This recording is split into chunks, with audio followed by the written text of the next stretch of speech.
Assalamualaikum warahmatullahi wabarakatuh. Salam sejahtera untuk semuanya. Saya Pak Adi dari Insight Chamber. Sekarang pembelajaran 3 ini adalah halaman 26. Untuk pembahasan yang lain bisa dilihat di sini ya. Ini adalah playlist. Dengan menggunakan playlist maka pembahasan bisa didapatkan secara urut dan runtut. Ya, link dari playlist ini ada bawah di kolom deskripsi ya. Gunakan link itu atau langsung saja masuk channel. Di dalam channel cari playlistnya adalah kelas 6 buku tematik gitu ya. Oke, sekarang kita akan bahas pembelajaran 3 ini. Perhatikan gambar berikut dengan seksama. Nah, ini temanya adalah kemajuan teknologi. Kemajuan teknologi. Nah, dulu kita menggunakan kerbau, sampai sekarang pun masih ya, untuk membajak sawah, dan dengan kemajuan teknologi bisa diciptakan mesin membajak sawah sehingga prosesnya menjadi lebih cepat dan mudah. Ya, apakah lebih baik? Belum tentu juga ya. Jadi semua ada keunggulannya masing-masing ya. Jadi ini baik, ini juga baik ya. Jadi tapi kalau kecepatan kerjanya tentu saja yang ini lebih cepat ya. Oke, tapi untuk daerah-daerah tertentu mungkin malah lebih efektif pakai ini, dan ini lebih alami ya. Ini membutuhkan bahan bakar, ini membutuhkan rumput, ini akan mengeluarkan karbon dioksida, tapi ini juga menghasilkan gas metana dan pupuk ya. Nah, ini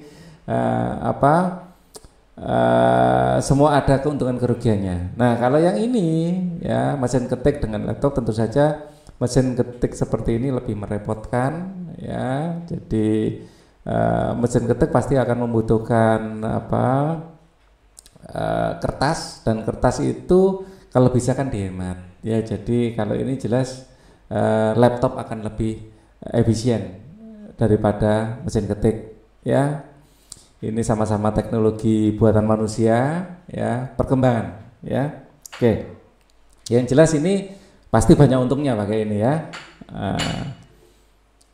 Walaupun ini mungkin di daerah-daerah masih dipakai juga, terutama yang belum ada listrik ya.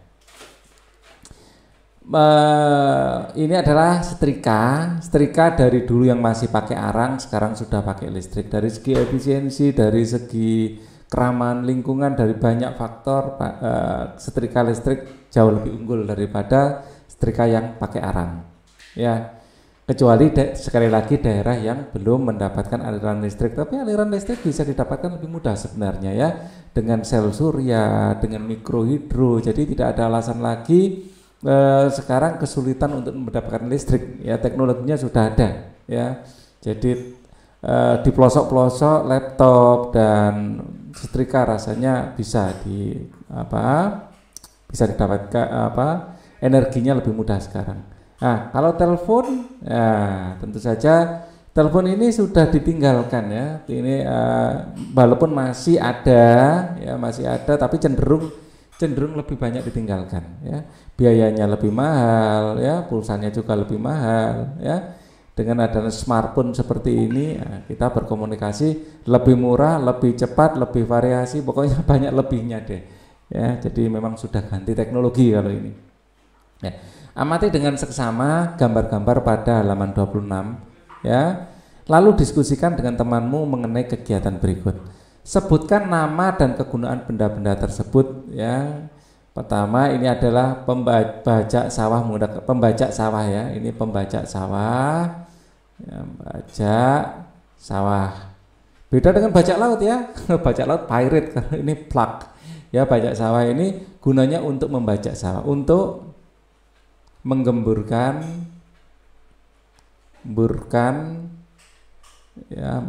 tanah sebelum siap untuk ditanam ya. Kalau ini adalah yang ini mesin ketik ya, kita mengenalkan dengan mesin ketik.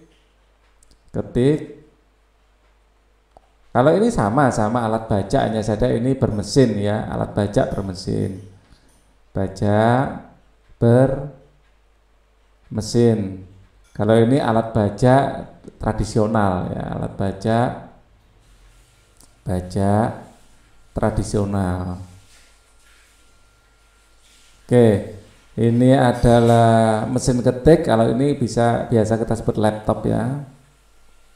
Ya, pada dasarnya laptop komputer juga, tapi lebih ramping, lebih ringkas. Ya, ini adalah setrika, sama kedua-duanya namanya setrika. Jadi saya tulis di antaranya ada setrika. Ya, setrika ini berfungsi untuk melicinkan baju. Ya, melicinkan baju. Melicinkan baju. Oke. Kemudian ini adalah telepon. Nah, kalau ini namanya smartphone. Atau biasa kita sebut juga handphone ya, tapi smartphone lebih cocok karena di sini tertanam software yang membuat ini lebih banyak ini ya, banyak fungsinya. Ya untuk telepon, ya untuk nonton video macam-macam, termasuk nonton tayangan YouTube-nya Pak Ali ya. Jelaskan di mana kamu menjumpai benda-benda tersebut. Nah, ini biasa dijumpai di sawah. Ya, untuk jawaban yang ini saya ganti tinta saja ya. Saya akan gunakan warna biru. Ya, di mana kamu menjumpai untuk nomor 2 ini kita jumpai di sawah. Ya, kalau ini biasa kita jumpai di kantor, ya kantor. Atau rumah. Oh ya, fungsinya belum ini tadi ya. Ya, berfungsi untuk ya menghasilkan tulisan cetak ya, menghasilkan tulisan cetak. Ya, kalau yang mesin ketik,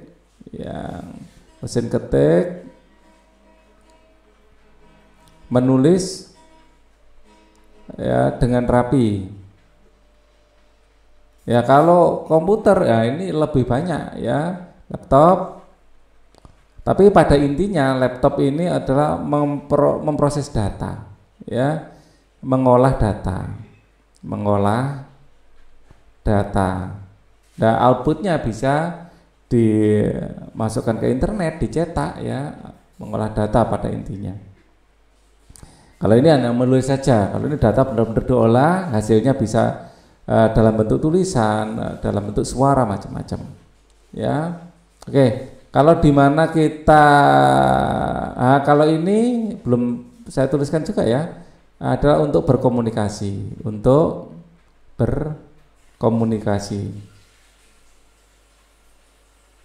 Ya, pada intinya untuk berkomunikasi kedua-duanya. Dan yang kedua ini tambahan lagi untuk handphone ini ada selain untuk berkomunikasi, untuk hiburan, ya, untuk membuat video.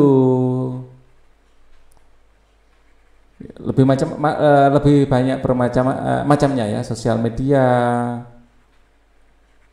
Ya, sosial media bentuk komunikasi juga sebenarnya. Nah, kalau tempatnya ya tentu saja kita menjawab ini di sawah, ya. Kalau ini di kantor, sekolah. Ya, itu biasanya di rumah tentu saja. Di rumah. Ya. Kemudian ini banyak kita jumpai di rumah. Ya, ini biasa di mana saja ya. Biasa di rumah, di kantor, ya, di sekolah, dan lain-lain. Kemudian urutkan benda tersebut dari yang paling sering ke yang paling jarang digunakan. Kita mengurutkan dengan warna hijau. Yang paling sering digunakan tentu saja alat komunikasi, nomor 1.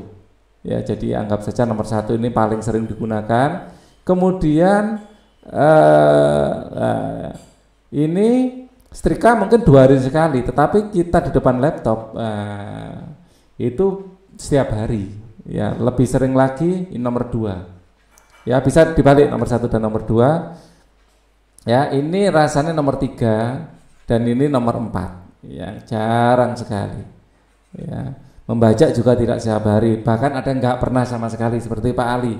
Ya, seumur hidup belum pernah tahu rasanya membaca. Kalau mencangkul sering dulu ya, jadi membaca belum, karena selalu memanggil orang untuk diambil jasanya untuk membaca. Jadi kalau kebutuhan, Pak Ali juga punya kebun dulu waktu kecil, dan waktu membaca kita menyewa jasa orang.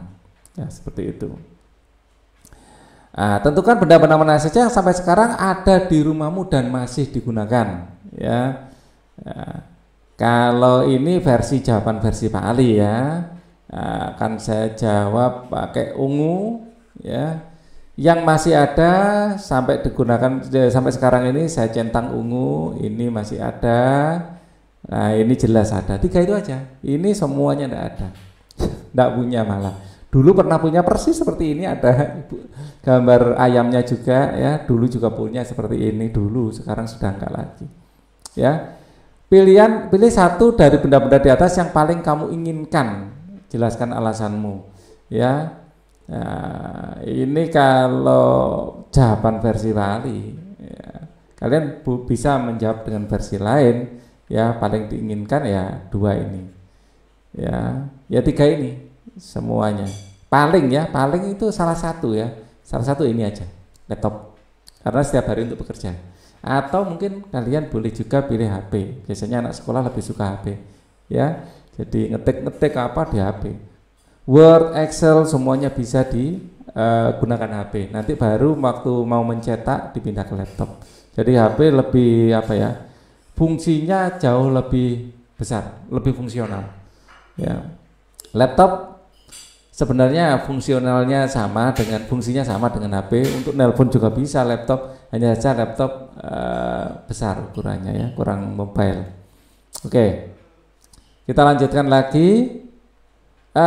Seiring waktu manusia menemukan berbagai cara untuk mempermudah hidupnya. Ya, perkembangan teknologi merupakan salah satu upaya manusia menemukan cara paling mudah untuk memenuhi kebutuhan hidupnya. Perubahan zaman menyebabkan banyak cara dan peralatan lama yang telah ditinggalkan. Semua diganti dengan cara dan alat bantu yang lebih canggih dan lebih modern.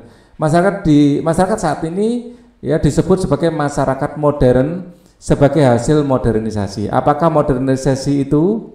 Ya, modernisasi adalah segala sesuatu dibuat lebih mudah, lebih canggih ya. Mari kita cari tahu mengenai modernisasi dengan membaca bacaan berikut ini. Apakah modernisasi selalu membuat kita lebih bahagia? Belum tentu. Ini saya jawab dulu di awal. Ya belum tentu. Bahagia itu adanya di hati ya, bukan di gadget kita. Ya. Dan orang zaman dulu apakah orang zaman sekarang ini lebih bahagia daripada orang zaman dulu? Belum tentu juga. Jadi modernisasi tidak menjamin kebahagiaan, tapi jelas membuat hidup kita lebih mudah ya. Oke. Modernisasi dalam masyarakat Indonesia. Kita mungkin sering mendengar kata modern, canggih, ya, menjelaskan segala sesuatu yang bersifat menjelaskan sesuatu yang bukan tradisi, ya, tetapi bersifat masa kini. Modernisasi berarti proses menuju masa kini atau proses menuju masyarakat modern. Jadi modernisasi itu proses ya. Kata kuncinya adalah proses menuju masyarakat modern. Modernisasi dapat berarti perubahan dari tradisional menuju yang maju. Ya. Modernisasi yang membentuk masyarakat modern tentu akan mengubah cara berpikir, cara hidup masyarakatnya. Para ahli menyebutkan beberapa ciri masyarakat modern. Masyarakat modern memiliki sikap hidup untuk menerima hal-hal baru. Ya, ciri-cirinya. Dan terbuka untuk perubahan. Mereka memiliki keberanian untuk menyatakan pendapatnya tentang lingkungannya sendiri. Mereka juga menghargai waktu dan lebih banyak berorientasi ke masa depan daripada masa lalu. Selain itu, masyarakat modern juga memandang perlu adanya perencanaan, perhitungan yang matang, rasa percaya diri yang tinggi, percaya ilmu pengetahuan dan teknologi, dan menghargai orang lain melalui prestasinya dalam masyarakat. Juga ciri masyarakat modern. Kadang-kadang hidup kita memang sudah modern, gadget-gadget kita, tapi pola pikir kita masih belum modern. Ada loh seperti itu ya, jangan salah. Ya, jadi hidup yang modern ini penting untuk mengupgrade cara pandang kita, pemikiran kita menjadi modern juga. Ya, perubahan masyarakat menjadi masyarakat modern tidak terjadi begitu saja. Perubahan pada umumnya terjadi karena peningkatan jenis kebutuhan manusia yang semakin beragam. Oleh karena itu mereka memerlukan cara-cara baru untuk memenuhinya. Ya, perkembangan ilmu pengetahuan dan teknologi juga menjadi pendorong kuat terjadinya perubahan masyarakat. kemudahan-kemudahan yang mereka ciptakan karena adanya penggunaan teknologi membuat masyarakat menyesuaikan dengan cepat juga. Kamu telah membaca dan mengetahui tentang masyarakat modern. Bersama dengan teman dan kelompok, tentukan ciri-ciri masyarakat modern dari bacaan di atas, lalu gambarlah dan carilah gambar yang sesuai untuk menjelaskan ciri masyarakat modern tersebut. Buatlah tabel untuk menjelaskan hasil diskusimu, lalu presentasikan ya di depan kelas dengan percaya diri. Ya, di sini kita akan gunakan warna biru untuk melihat ciri-cirinya. Tadi kita sudah ciri ya, menerima hal-hal baru, ya, menerima hal baru, hal-hal baru, ya. Jadi di sini ciri masyarakat modern, ya. Misalnya dulu kita menulis hanya pakai ballpoint saja, ya, menulis hanya pakai pena bahkan ya, belum ada ballpoint. Ya, jadi menulis pakai pena dengan tinta gitu ya, berubah menjadi ballpoint. Ballpoint itu lebih mudah karena nggak setiap saat ngisi tinta, ya, nggak setiap saat ngisi tinta. Ini lebih modern lagi, ya, ya. Sekarang menulis diperbarui lagi ya, akhirnya dengan mesin ketik tulisan ini akan lebih rapi ya, ya, bukan tulisan tangan lagi tapi menggunakan mesin ketik ya. Terus berkembang lagi menjadi laptop dengan printernya, lengkap dengan printernya ya. Jadi ini adalah perkembangan yang terhubung ke printer ya, ya, ya, oke. Jadi lebih cepat digandakan, bahkan kita bisa mengunduh langsung dari internet ya untuk tulisan. Ya, di sini kertasnya di sini. Ya. Nah, ini perkembangan teknologi, terbuka untuk perubahan ya. Terbuka untuk perubahan. Untuk perubahan. Nah, terbuka untuk perubahan, misalnya dulu kita membaca dengan pakai kerbau ya. Nah, ini proses perawatannya lebih susah ya, walaupun lebih alami ya. Ya. Ini kerbaunya 2 ya. Wah, bacanya lebih berat mungkin ya. Ya. Terus ini berubah menjadi menggunakan traktor. Traktor lebih mudah ya. Ya. Kita terbuka dengan perubahan. Oke. Kemudian kita ada perencanaan, ada perhitungan, berorientasi ke masa depan daripada masa lalu. Ada perencanaan, percaya ilmu pengetahuan dan teknologi. Ya, ada ada perencanaan. Ya, segala sesuatu itu direncanakan dengan matang. Ya, percaya diri. Ya. Dan berorientasi pada masa depan. Pada masa depan. Nah, ini bikin sendiri ya gambar ilustrasinya biar nggak terlalu panjang videonya. Lakukan kegiatan ini secara berpasangan ya. Ayo berlatih. Lakukan wawancara terhadap orang tua, kakek atau nenekmu tentang cara hidup mereka ketika seusia kamu. Sebagai pewawancara, kamu harus mencari tahu bagaimana cara mereka melakukan kegiatan belajar di rumah dan di sekolah. Apa yang mereka lakukan pada saat hari libur ketika tidak bersekolah. Ya, apa saja yang mereka gunakan untuk melakukan kegiatan-kegiatan tersebut. Lalu ringkaslah hasil wawancaramu untuk membandingkan dengan kegiatan yang kamu lakukan saat ini. Catatlah hasil wawancaramu dengan menggunakan tabel berikut. Narasumber misalnya ayah, ya, ayahnya namanya siapa ya? Ya, namanya siapa? Pewawancara misalnya anak, ya, kamu namanya siapa? Ya, oke. Narasumber lain misalnya kakek. Tempat wawancara, usia narasumber kok. Usia narasumber mungkin anggap saja 40 tahun. Ya. tempat wawancara di rumah. Oke. Narasumber wawancara. Cara belajar di rumah, belajar di ruang yang sama bersama saudara lain karena hanya ada satu lampu terang-terang. Betul, ini Pak Ali itu merasakan seperti ini, belajar bersama-sama ya. Belajar ditemani ayah dan ibu di rumah yang sama. Belajar di kamar masing-masing wawancara. Ya, ini perbedaan ya. Jadi dulu itu ada lampu yang terang satu-satunya di rumah itu namanya lampu strongking ya. Seperti ini ya ini. Jadi semuanya belajar di ruang tamu karena lampu yang terang ya cuman ini. Jadi biar enak. Kalau di kamar itu harus pakai lampu yang ini ya dan nggak terlalu terang jadi suasana gelap itu dulu nggak begitu disukai ya. Jadi ya, lebih enak terang, apalagi kalau terang itu nggak ngantuk ya. Ya, daripada ini lebih milih ini ya. Oke. Cara belajar di sekolah. Cara belajar di sekolah hanya menggunakan papan tulis, hanya menggunakan papan tulis. Nah, kalau sekarang bisa dengan papan tulis, ya ditunjuk dengan lab komputer, ya hanya menggunakan ruang kelas ya, di ruang kelas ya, di ruang kelas, di ruang kelas.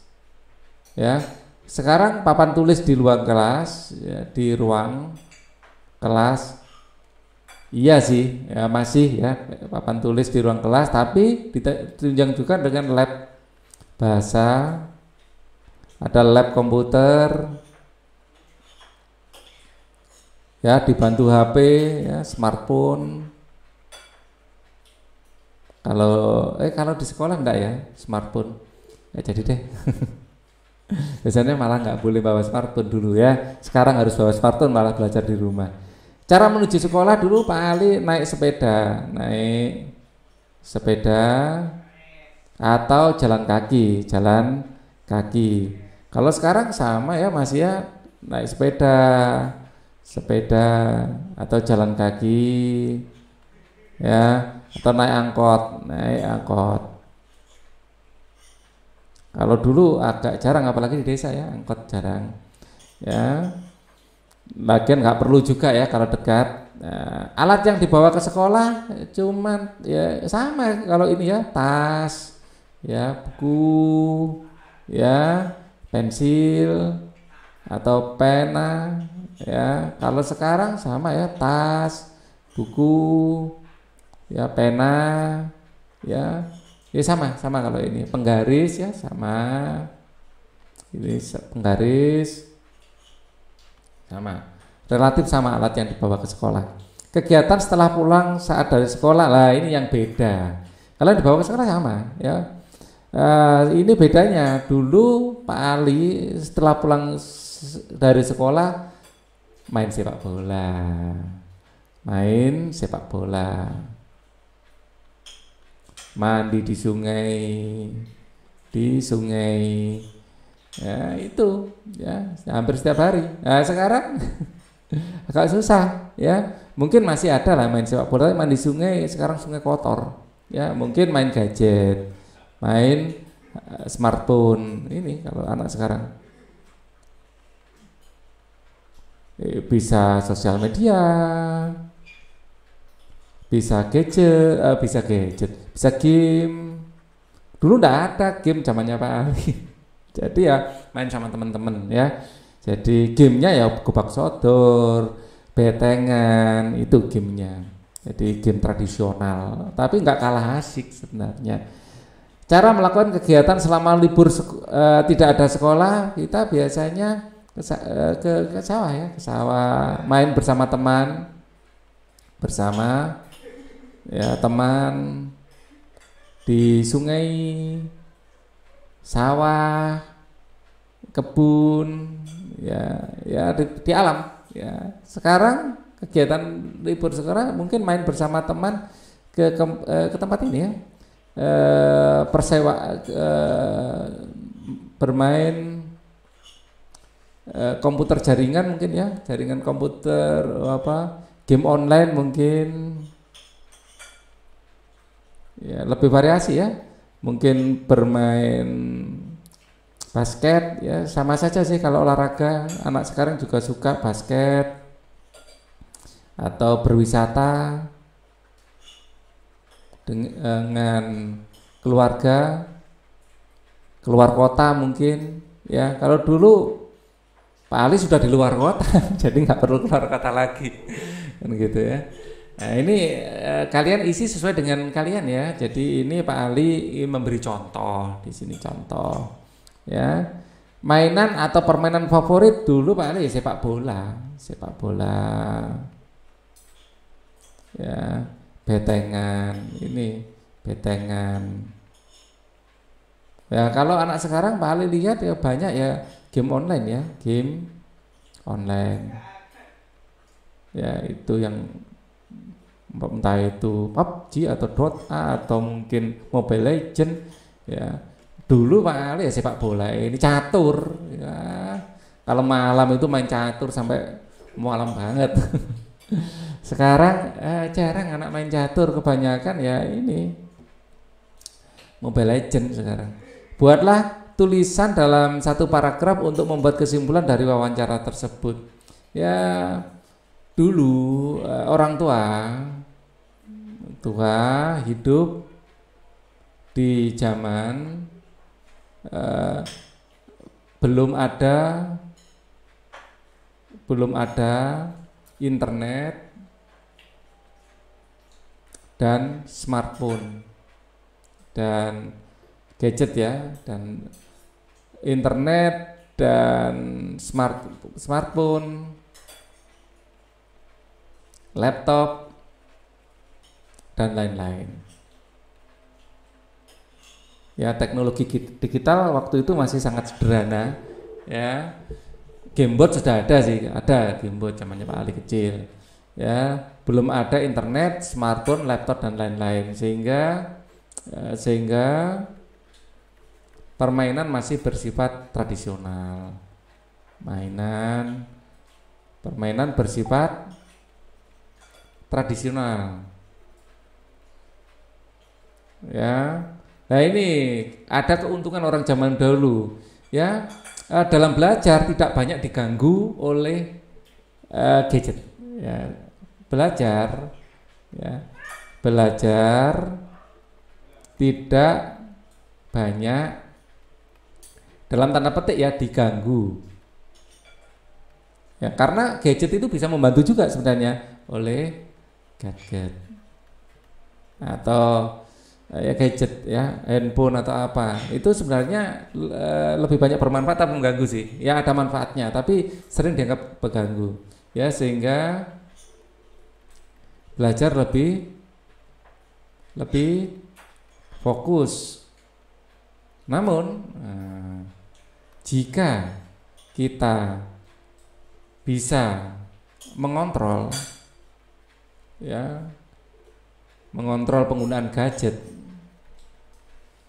penggunaan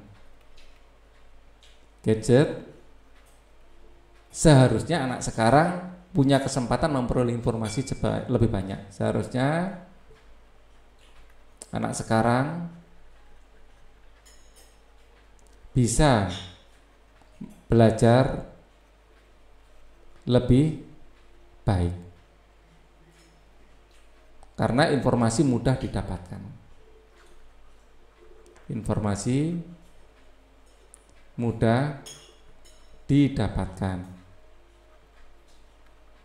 Ya, dulu Pak Ali ingin tahu misalnya bentuk dari tapir gitu aja ya, itu enggak ada di rumah, harus ke perpustakaan nyari ensiklopedia.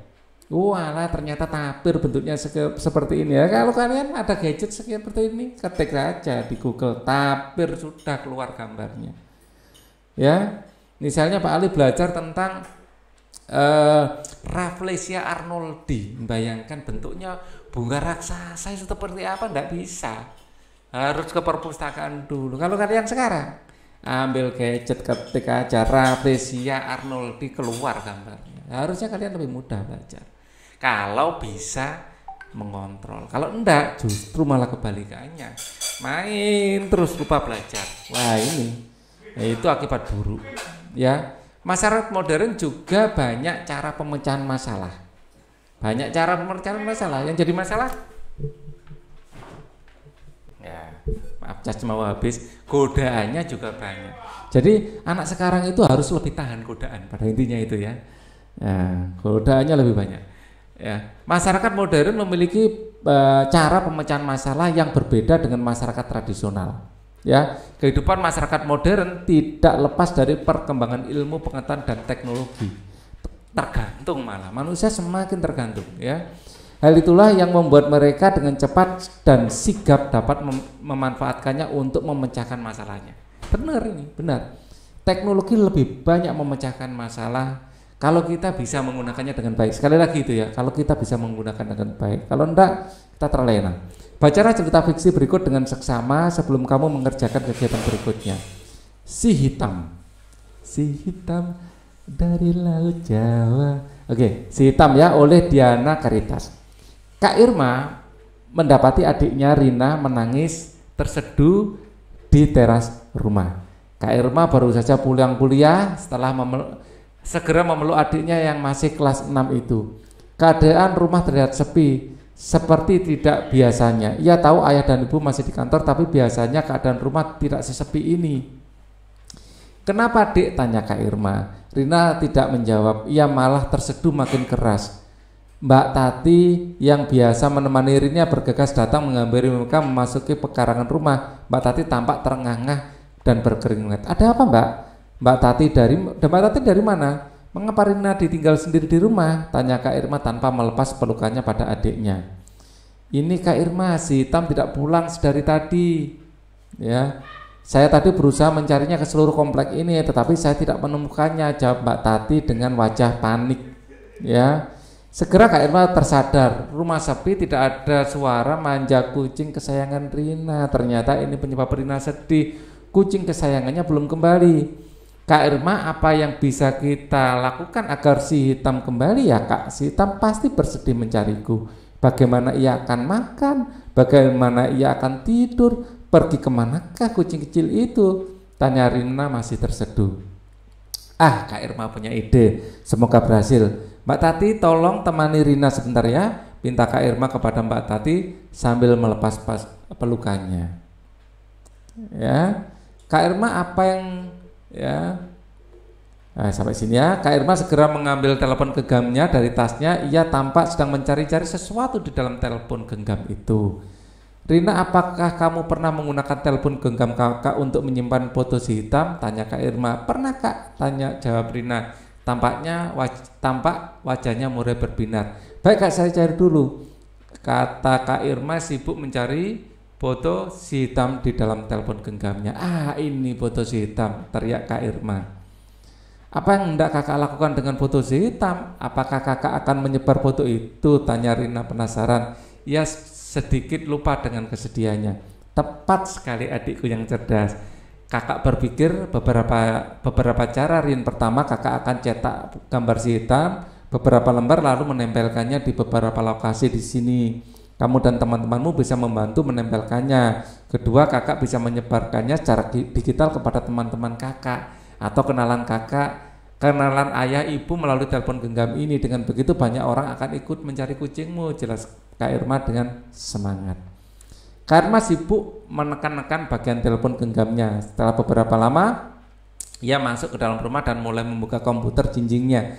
Ia terlihat sibuk, ia menyalakan mesin pencetak dan tak lama kemudian beberapa lembar kertas dengan gambar Si Hitam dan keterangan di bawahnya muncul.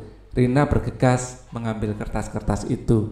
Rina menuju pesawat telepon di dekat televisi. Ia menelpon beberapa temannya yang tinggal tidak jauh dari rumah mereka.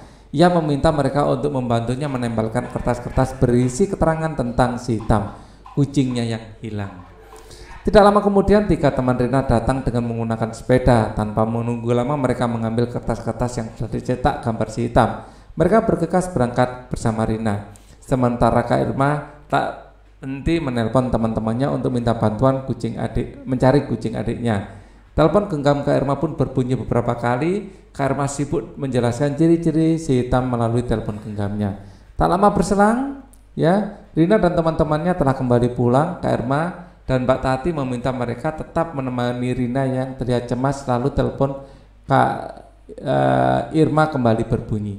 Halo, iya betul, saya sendiri, jawab Kak Irma melalui telepon genggam. Benar kan? Benarkah? Nah, gitu. Iya betul, itu kucing kami. Kucing itu memiliki tanda pengenal di kalungnya. Wah, terima kasih Pak.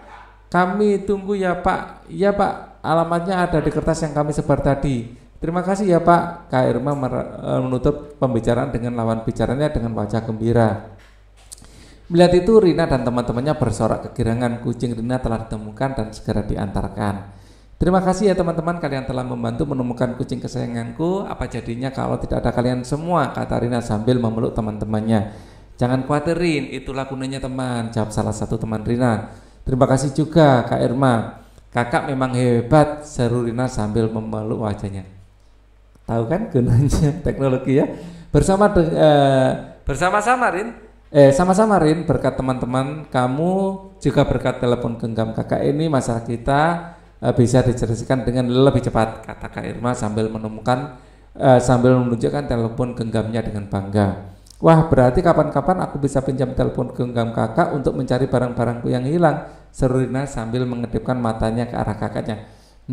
Kamu belum cukup umur untuk menggunakan telepon genggam. Ini bahaya, goda Kak Irma sambil berlalu dari Rina. Perhatikan baik cerita fiksi di atas untuk menjawab beberapa pertanyaan. Bagaimana menurutmu cerita fiksi di atas? Bagus ya, seru. Ya, seru. Ya, seru. Apakah kamu menyukai ceritanya? Ya. Mengapa? Ya, teman-teman Rina begitu kompak. Teman Rina kompak ya, kompak.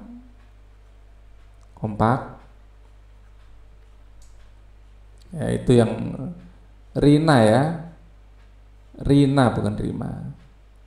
Rina kompak ya, itu suka ya. Terus kemudian dengan adanya teknologi,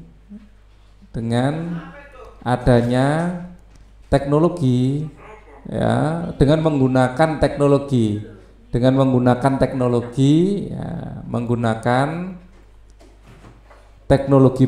teknologi masalah Rina ya lebih mudah diatasi ya. Teman-teman Rina kompak dengan teknologi ya, masalah yang dihadapi Rina lebih mudah diatasi ya, Tapi sebenarnya ya di luar teknologi itu, kekompakan teman-teman, kekompakan kakak ini yang melandasi semuanya ya. Nah, teknologi itu alat ya, jadi kekompakan itu tidak bisa dipungkiri, fungsinya sangat besar. Masih ingatkah kamu tentang tokoh utama, tokoh tambahan dalam cerita fiksi? Menurutmu apa perbedaan keduanya? Tokoh utama lebih banyak diceritakan,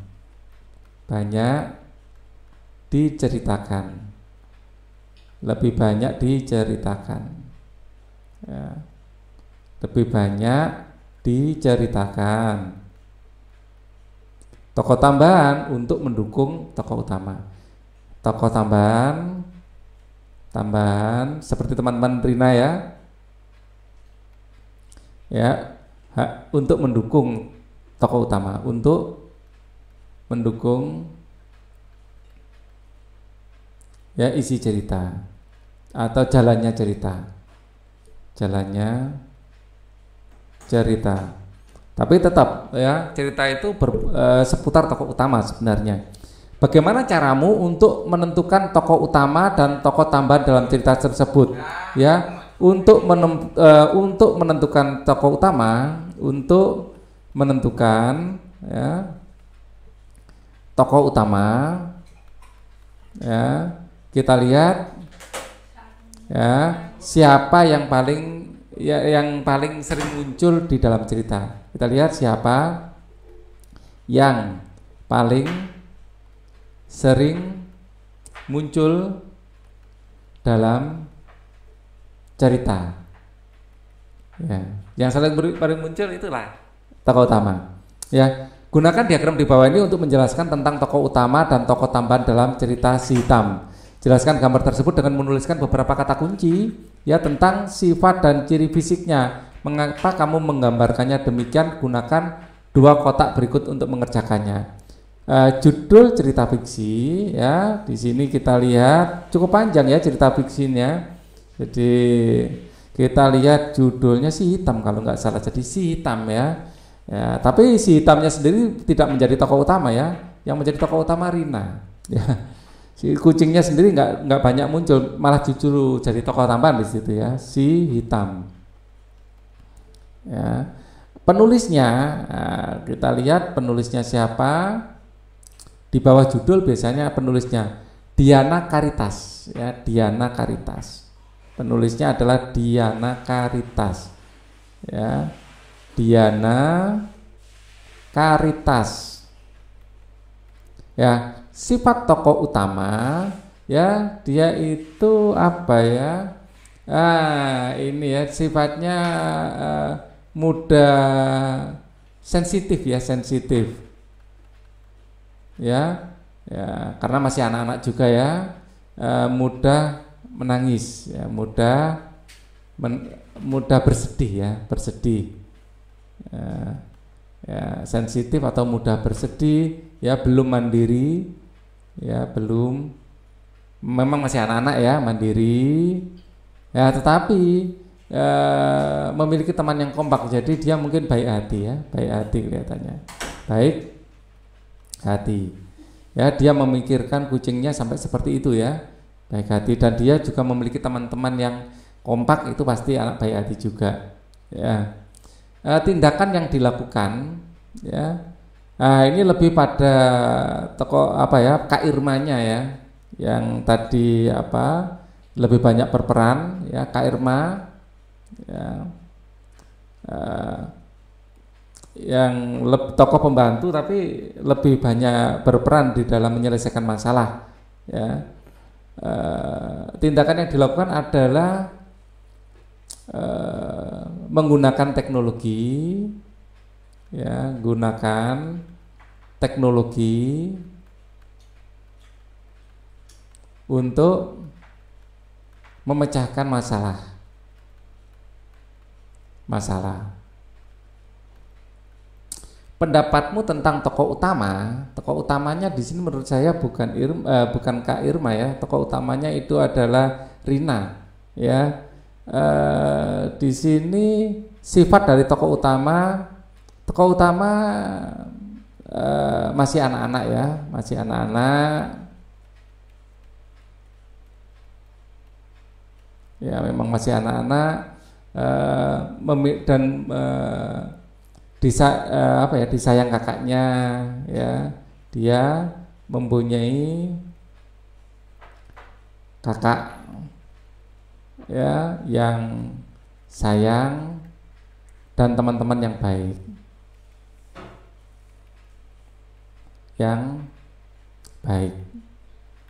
Oke. Buatlah sebuah ringkasan cerita Si Hitam dengan suatu paragraf, tuliskanlah di tempat yang tersedia. Ya, Rina bersedih karena Si Hitam tidak pulang ya, tidak atau hilang gitu aja ya, hilang. Ya, Bibi sudah mencari tapi tidak ketemu. Ya, saat Kak Rima datang, Kak siapa tadi? Kak lupa ya. Kak Irma datang. Ya. Saat Kak Irma datang, ya, betul ya. Kak Irma datang, ya, Kak Irma langsung membantunya, ya. Kak Irma langsung membantunya langsung ya, Kak Irma langsung membantunya,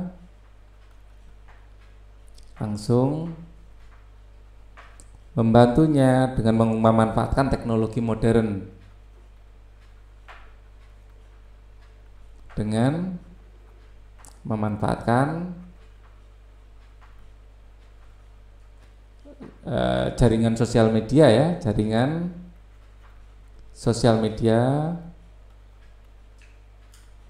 ya, dan teman-temannya dihubungi ya, kemudian mencetak foto ya, foto hitam dan yang ditempelkan di beberapa tempat ya, si hitam, dan dengan dibantu teman-teman Rina ya, foto tersebut ditempel di beberapa tempat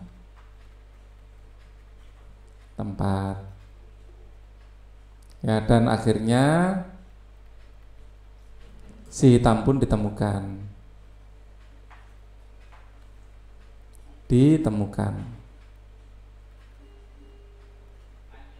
Oke. Aku senang membaca cerita tentang telepon genggam itu. Ya, aku senang membaca cerita tentang telepon genggam itu. Lani, dengan kecanggihan teknologi sekarang, alat itu sangat berguna dalam memecahkan persoalan dalam cerita itu ya. Kalau aku melihatnya agak sedikit berbeda Siti. Kecanggihan teknologi dalam telekomunikasi dapat digunakan untuk mempersatukan banyak orang dengan cepat.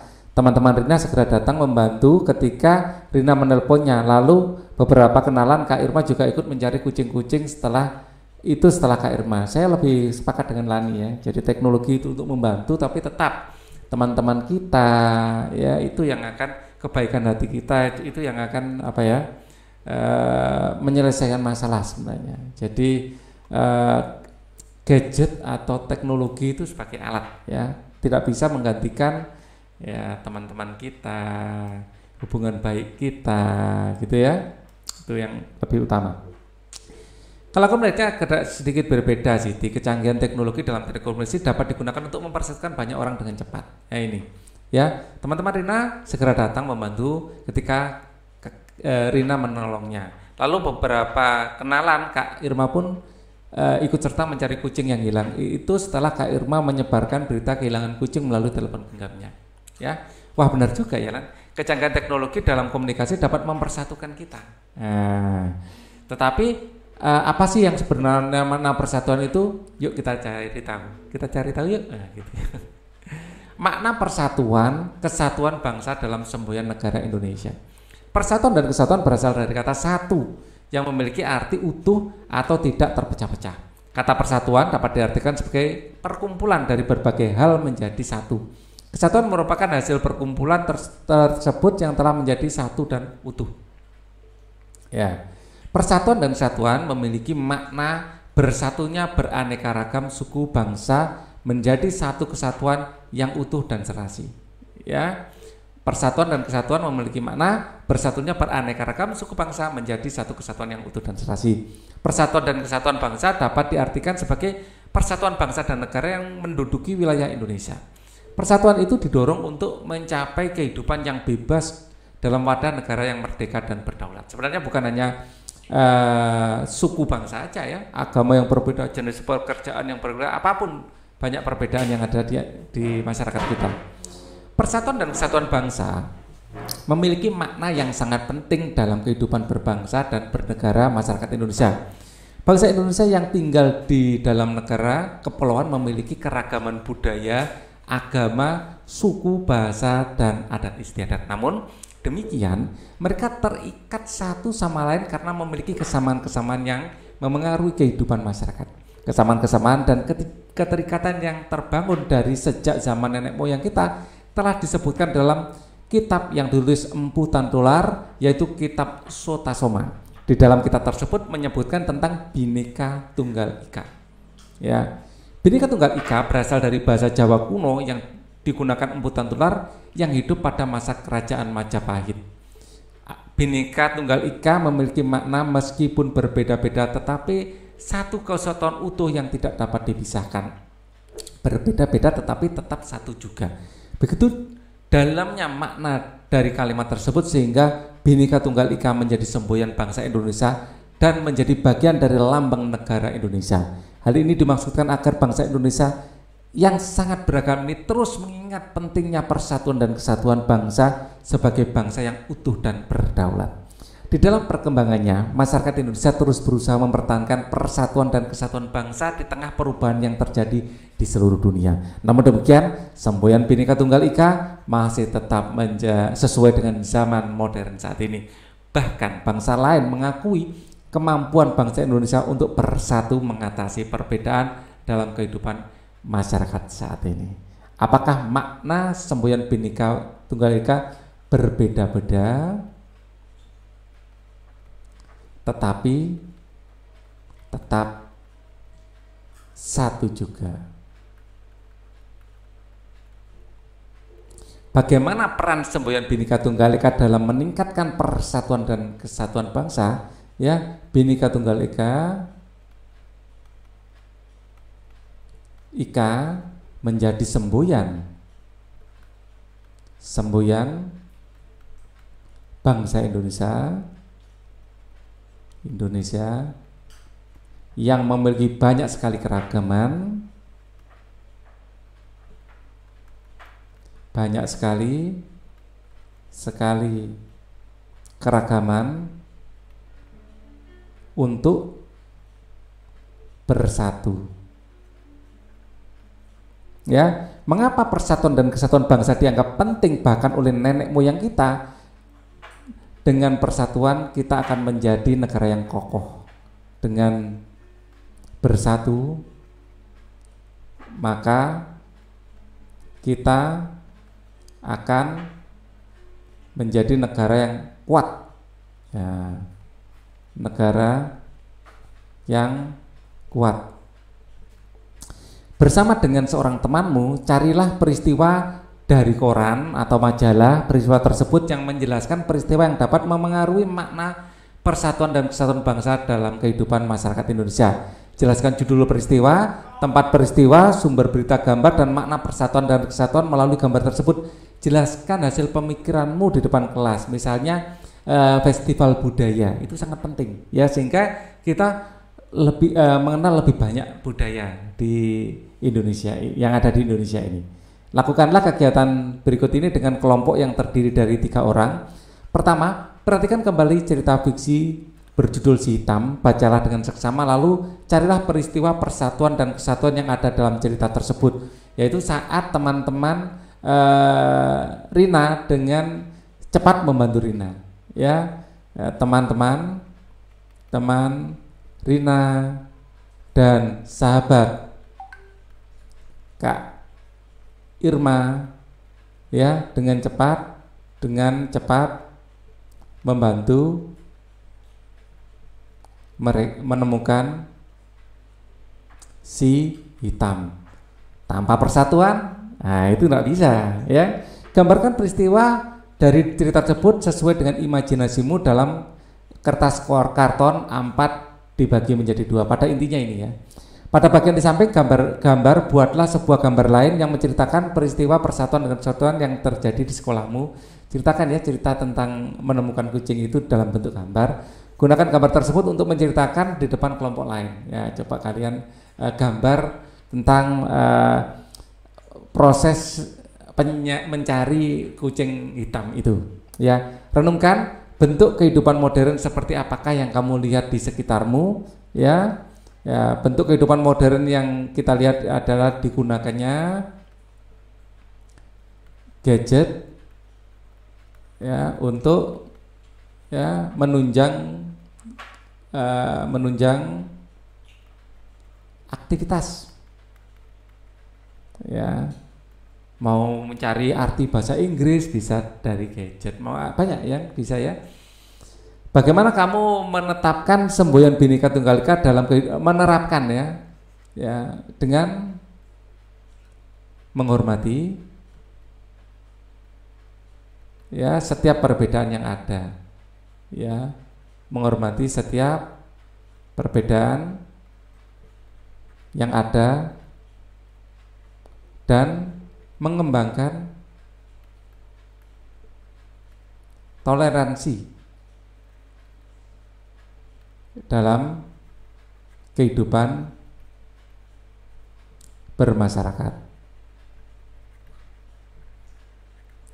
Apakah tantangan terbesarmu dalam menjaga persatuan dan kesatuan bangsa di sekitarmu?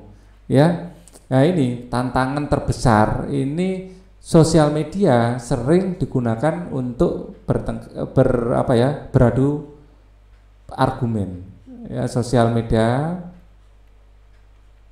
sering ya justru dijadikan ajang ya untuk beradu, ya ada untuk berdebat ya, berdebat kusir, untuk berdebat ya tanpa ini ya untuk mencari menang, tidak untuk mencari benar. Ini sering berujung pada malah permusuhan. Ya, bersama orang tuamu carilah sebuah cerita fiksi untuk anak yang sesuai dengan umurmu. Dari surat kabar atau majalah, mintalah ayah dan ibumu untuk membacakannya untukmu, lalu diskusikan bersama orang tuamu untuk menentukan tokoh utama, tokoh tambahannya, adakah perbedaan dalam menentukannya, mengapa dan bagaimana mengatasinya. Nah, ini dengan orang tua ya dilakukan, biar rukun sama orang tua, ya kan? Ya, kita akan bahas lagi pembelajaran berikutnya di video berikutnya. Thank you for watching. Wassalamualaikum warahmatullahi wabarakatuh.